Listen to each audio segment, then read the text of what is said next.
1, 2, 3, 4.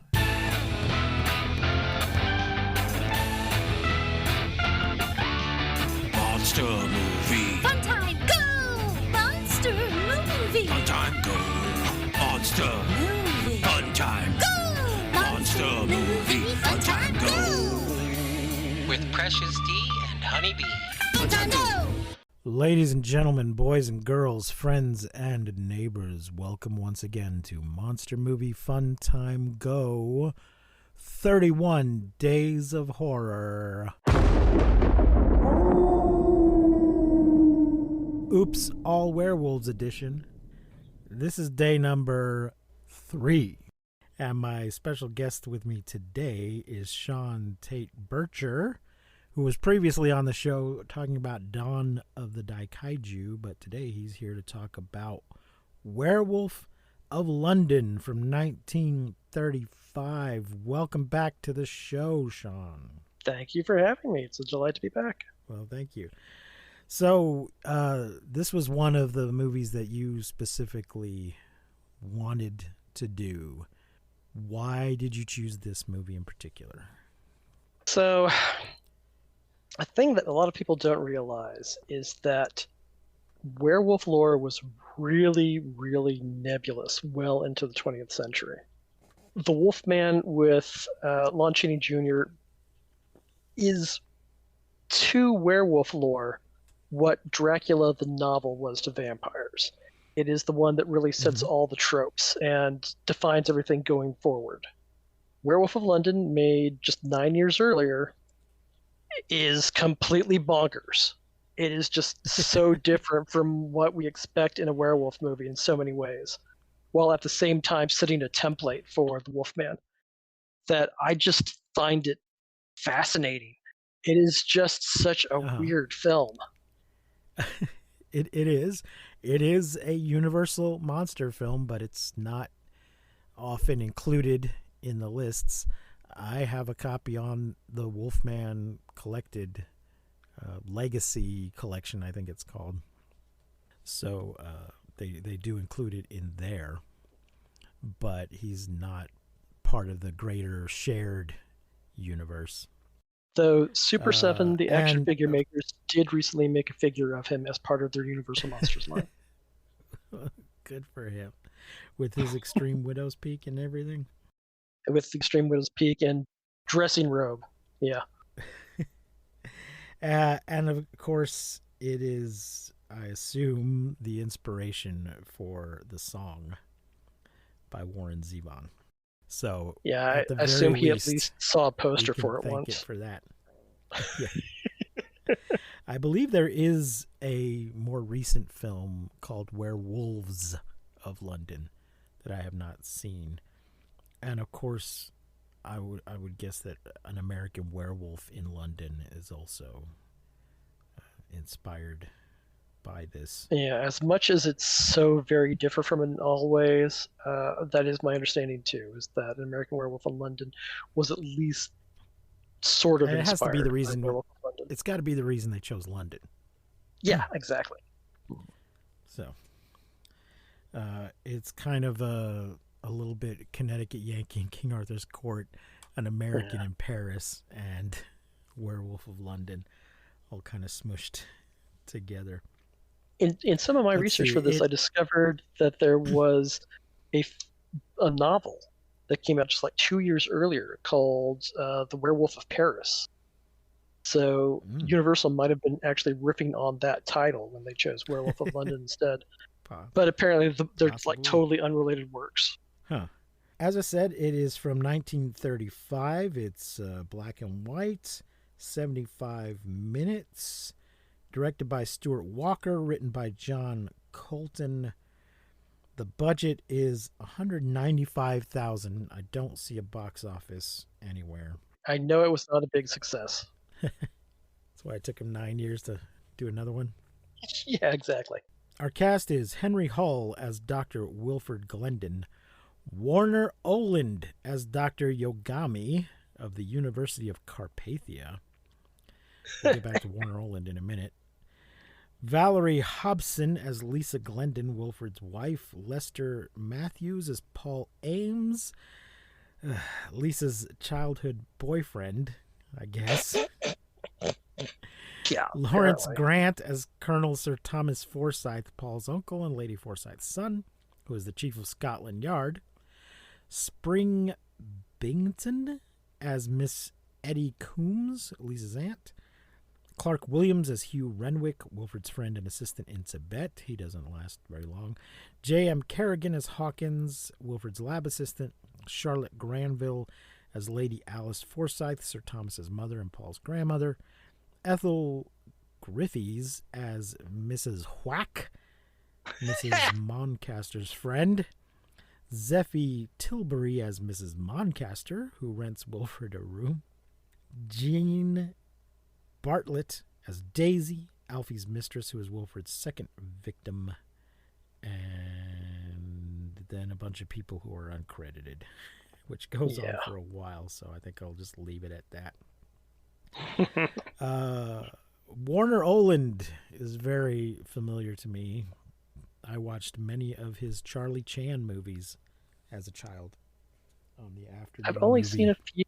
I think maybe once or twice I've seen him in other things prior to this. Yeah, I think other than Charlie Chan, this is the only thing I believe that I've ever seen him in. Yeah, I know he was in some Fu Manchu films as the Devil Doctor himself, which I find really weird. Oh, yes. I can't remember if I've actually seen any of them. No, I have not seen any of those. I've only seen the ones with Christopher Lee. So, given that Charlie Chan is kind of a reaction against Fu Manchu. Yeah, so weird. And Warner Oland himself is Swedish. Yes, and he seems to be playing another non-Swedish character. He's not quite putting on the accent that he does in Charlie Chan, but I don't know what kind of name Yogami is meant to be, but the drunk lady seems to think he's Japanese because she keeps saying the wrong name, which is a Japanese name. Yakamoto, I think she calls him. Yeah, she calls him Yokohama a few times, I think. Yokohama. Something I have noticed is that in the first half of the 20th century, white people apparently couldn't pronounce Japanese words that began with O. So they always pronounced it as with a Y in front of it instead. And ogami, or ogami is really a closer pronunciation, just means wolf in Japanese. It is the same name as the surname of Ito Ogami, of Lone Wolf and Cub. I see. So I'm pretty sure he's supposed to be Japanese, and that his name is like totally on the nose. Right. But I guess he got turned into a werewolf in the Carpathians, and then went to Tibet to get a cure. I guess so. So yeah, there's a little drive-by Dracula thrown in there. So all of that was from all those credits were from Wikipedia. Thank you, Wikipedia. Which also tells me that Boris Karloff and Bela Lugosi were supposed to be in it originally. Yeah, that would have taken things in a different direction. Very much so. So yeah, we get a guy. This is basically what I've been calling a type 1 werewolf story. Okay. Where some schmuck gets bitten by a werewolf and then has to deal with that situation and usually ends up dead at the end. Yeah. Type 2, if this is your first time listening, is there's a werewolf among us. We got to figure out who it is.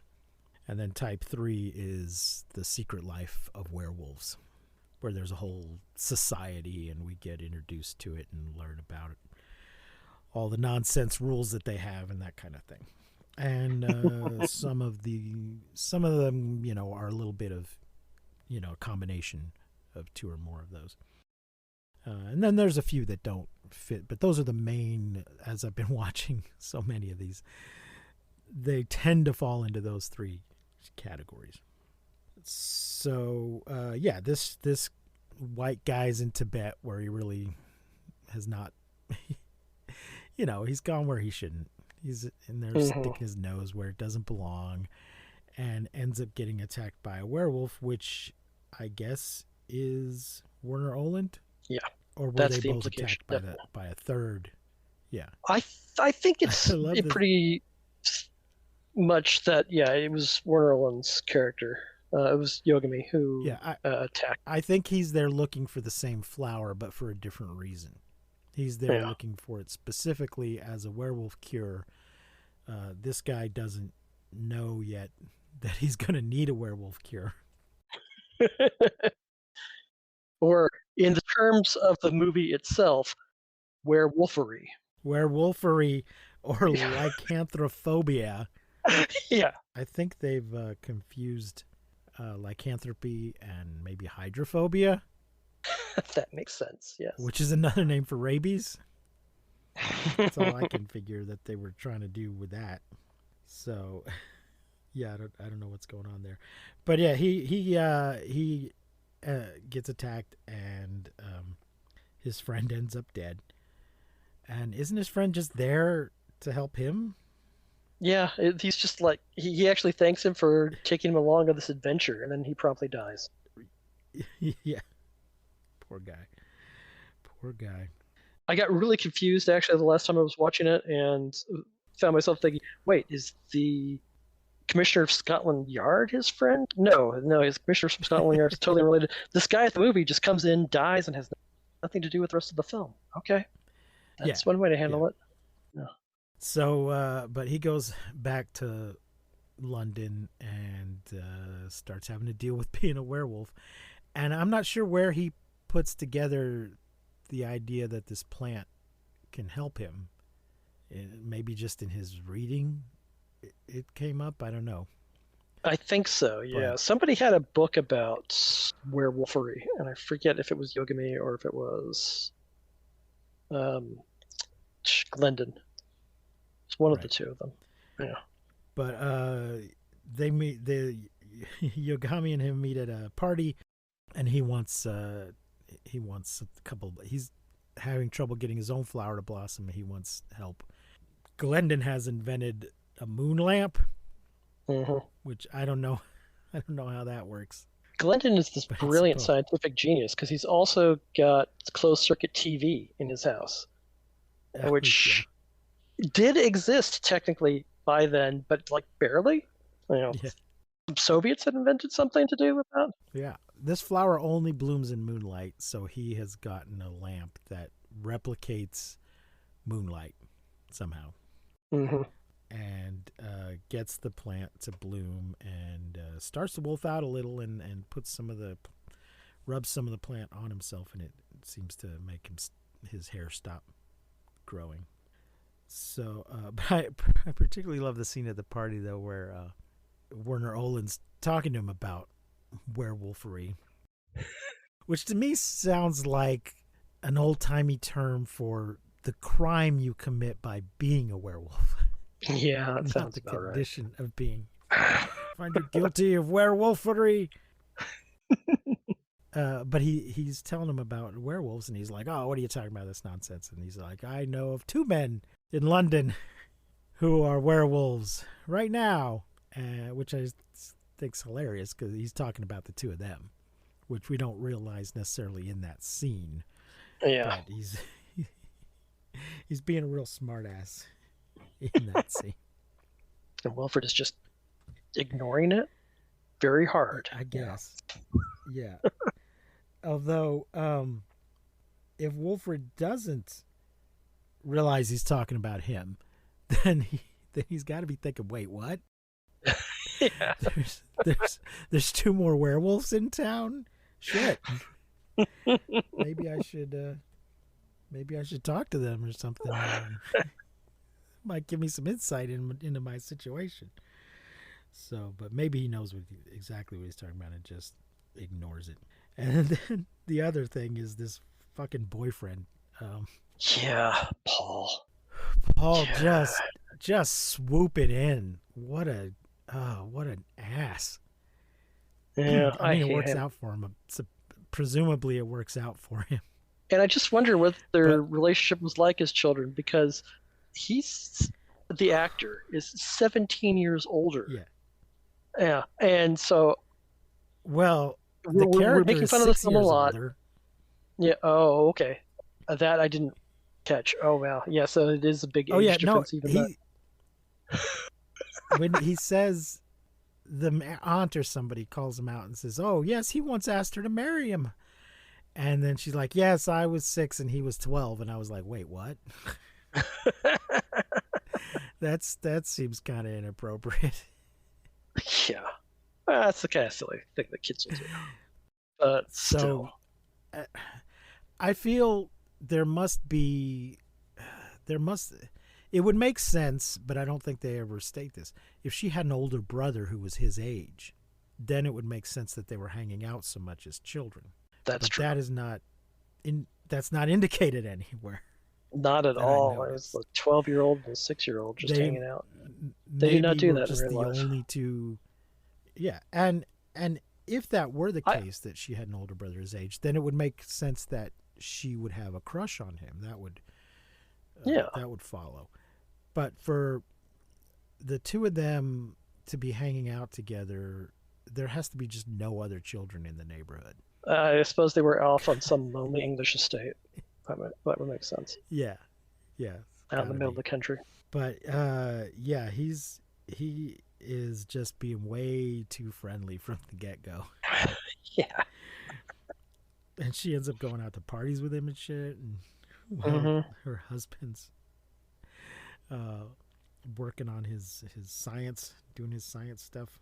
And I kind of understand. I mean, he's been Wilfred has been distant for a while because of the werewolfery, and he was never necessarily. I mean, I think the age gap between her and between Lisa and Wilfred is deliberate. That there is supposed to be a significant age gap between them, and so the relationship has always been a little bit muted, if not strained. Mm-hmm. But it's become much worse now. She laments that he just isn't as fun as he used to be, which is kind of amazing. But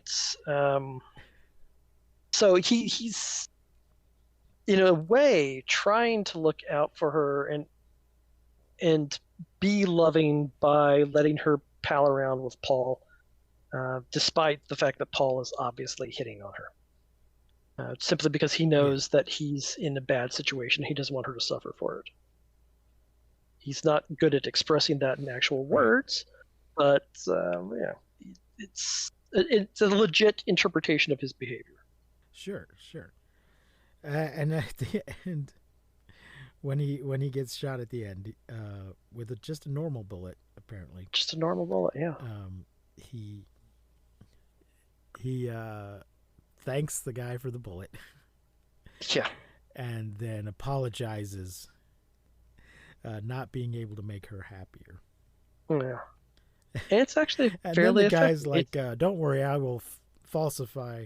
Yeah, I'll falsify the report and say that I accidentally shot you while you were trying to protect her from something.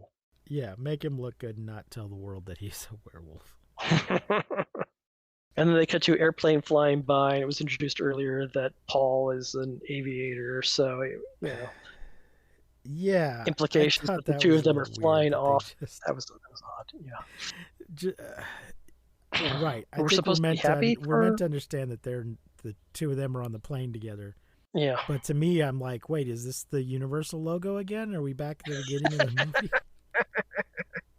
And we're laughing at it a lot, but it's not that bad in the execution. It's just strange. No. Yeah, it leaves you really puzzled at times, and you just go, why did they make that particular creative choice? But it's got its effective bits. The werewolf makeup itself is actually pretty cool. It's less pronounced than the Larry Talbot makeup, but it's still pretty effective and does let you see more of the humanity. I like the moving transformation, how he's walking along, and as he passes behind a pillar, the makeup changes. Yeah, that's great. Comes out the other side a little more wolfy. Mm-hmm. So that's a good little cheat there. I appreciated it. Yeah, and then they have really strange stuff. Yeah, well, there's this weird old lady comedy duo in the middle of the Yeah, movie. Mrs. Wack and Mrs. Muncaster, who are like a Monty Python pepper pot routine. They are. Yes, and Mrs. they're both trying to rent him a room, and Mrs. Muncaster just punches Mrs. Wack in the neck, and then later gets punched back. Yeah, and they're both constantly Instantly drunk knocks too. her out. Yeah, yeah. So they're I thought they were a lot of fun. Oh, I think my that's goodness. probably true of a lot of the Apparent- Universal monster movies, though. They had these weird little side comedy characters just deliberately to lighten things up a bit Mhm. because the films were much scarier for the audiences at the time because they were more challenging of things that maybe we take for granted these days.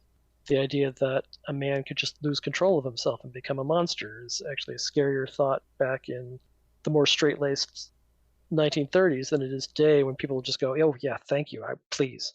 Yeah, just something to get out of, late stage capitalism, whatever.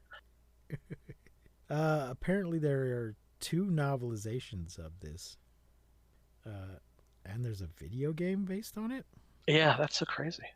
which I So not it's heard of. obscure but influential. The video game or the movie? The movie. Yeah, I've never heard of the video Movie, yeah. game. This is more stuff I'm just getting off of Wikipedia here. So, yeah. Any other particular parts of the film that jump out at you? Spring Byington as Miss Eddie is actually genuinely pretty funny. Is that the drunk aunt? Yes, she is genuinely amusing. Apparently, she parlayed that daft kind of routine into a TV show in the 50s. Oh, really? So, look, good for her. What show was that? It was called December Bride. I don't really know anything else about it, but from that title, I would take it that she was an older woman who wound up becoming married at an unexpected age. And, good for her. That sounds hilarious. I also think it's kind of fascinating. Another one of those weird little tidbits is that at the beginning in Tibet, their bearers and everything are speaking what's obviously real Chinese, even though, of course, it should be Tibetan, not Chinese. And Right. then, Wilfred's dialogue is just made up gobbledygook. So, it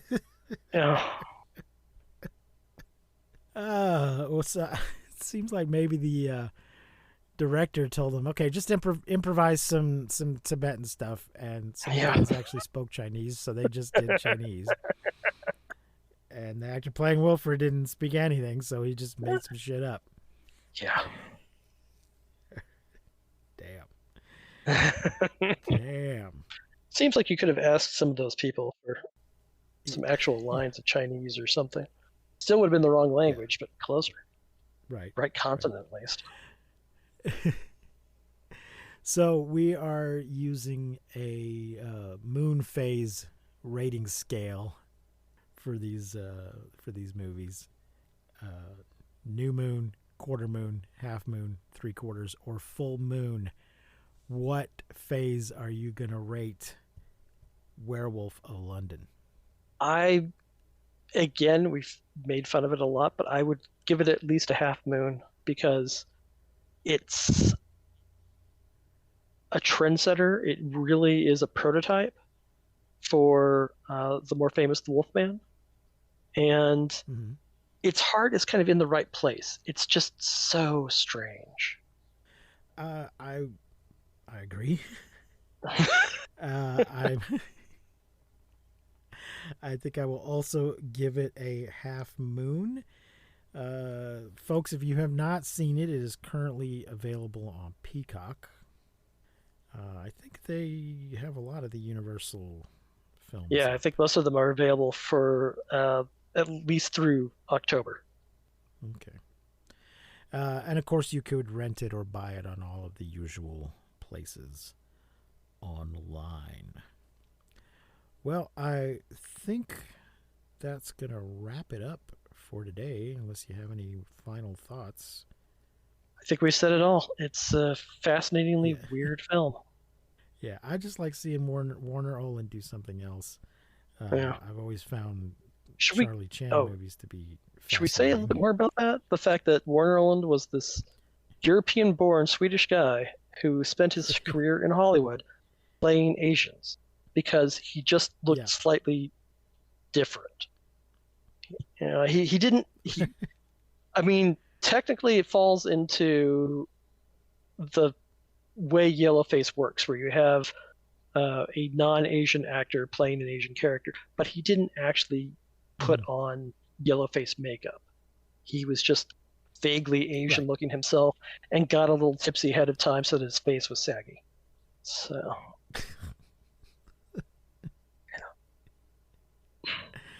it's not an apology for the practice, but he was just a guy trying to make a living and dying of alcoholism early. Yeah. Like you do. I find Charlie Chan movies fascinating. That could be a whole podcast on its own. He's an amazing character. It's strange too. Mr. Moto, the Japanese secret agent who, up until 1941, was a good guy, and in the novels and the movies, they're both fascinating characters that somehow end up being played mainly by white guys, European white guys for that matter. Yeah. Well, supposedly Lucy Liu had a Charlie Chan show in development at one point where she was going to be playing like his granddaughter or something. That would have been interesting. But certain people objected to the whole Charlie Chan concept. And I get So it. It got dropped. It got dropped. Yeah. I mean, I get it. I think it's about time to let a Chinese American play Charlie Chan, but there you go. All right. Well, Sean, thank you for joining us here today on the Charlie Chan podcast. It was great fun. We'll be back again tomorrow with another werewolf movie, but I haven't set the broadcast order yet, so you'll just have to tune in then and find out what it is. Until then, I have been Precious D. Remember to keep calm and take shelter in basements. And whatever you do, do not misuse science. We will not see you, but you will hear us next time on Monster Movie Fun Time Go. You've been listening to Monster Movie Fun Time Go. If you enjoyed the show, please rate and review us on your podcasting platform of choice. Our theme song is by the Texicano folk rock punk featuring Lita Lopez. You can support the show, find links to our social media, and even leave us a voice message at anchor.fm/mmftg.